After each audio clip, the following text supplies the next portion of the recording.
The moment I saw the sticky note, my blood went still. Not hot, not cold, just still. It was crumpled on top of the tissue paper, neon yellow against the pink bag.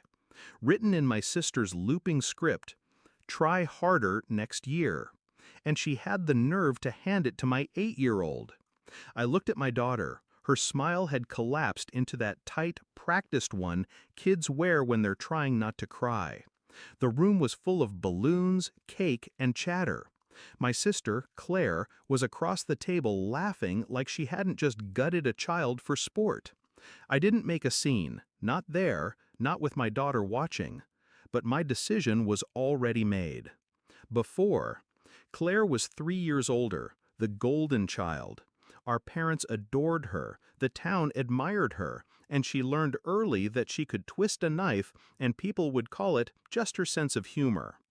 I'd spent my life absorbing her little cuts, the backhanded compliments, the stolen friends, the way she'd take something of mine, ideas, clothes, credit, and wear it like it was hers from the start.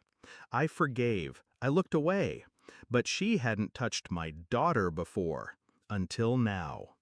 The pattern. This wasn't an accident. Claire never did cruelty by mistake.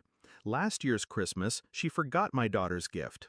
The year before that, she told her she wasn't built for sports when she quit soccer.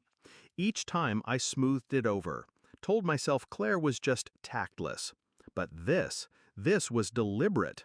She'd made the bag smaller, cheaper candy, a keychain from a gas station. And then the note. Her way of telling me my child didn't measure up to the rest of the family. The shift. I didn't sleep that night. Instead, I sat at the kitchen table, staring at that sticky note. If I confronted her, she'd deny it, twist it into a joke, make me look oversensitive. I knew the cycle. I'd lived it. So I wouldn't confront her. I'd dismantle her, piece by piece, publicly, in a way she couldn't spin. The plan. Claire's reputation was her armor. She hosted charity brunches, posted inspirational quotes, and curated her image like a brand. Everyone thought she was generous, accomplished, a pillar of the community. So I decided to show them who she really was.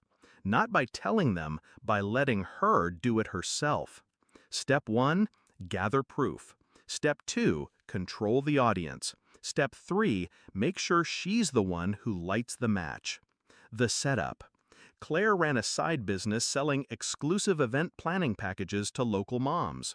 Overpriced, under-delivered, and, according to a few whispered complaints, full of corner cutting. I started collecting those whispers, receipts, screenshots, photos. Then I called her. Said I was organizing a surprise appreciation dinner in her honor. Told her I wanted to invite all her biggest supporters and show them the amazing work she does. She ate it up, offered to host it at her house. The night. Her living room was staged like a magazine spread. Candles, champagne, grazing boards. The guests were her clients, mutual friends, a couple of local bloggers. Claire was in her element, beaming, handing out gift bags with her logo. When everyone was settled, I stood.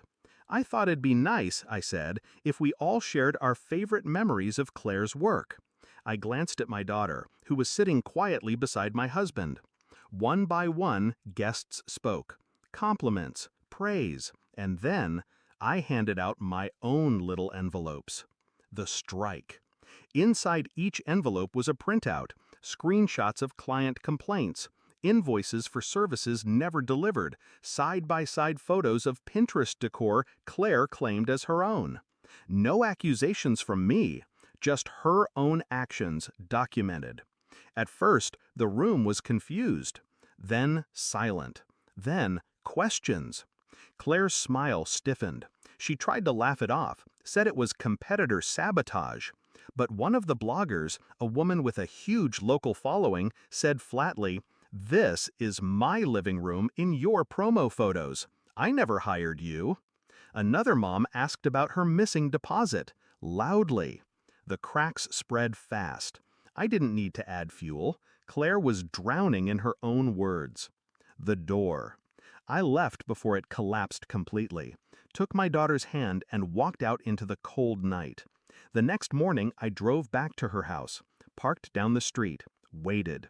When I saw her moving around inside, I rang the bell.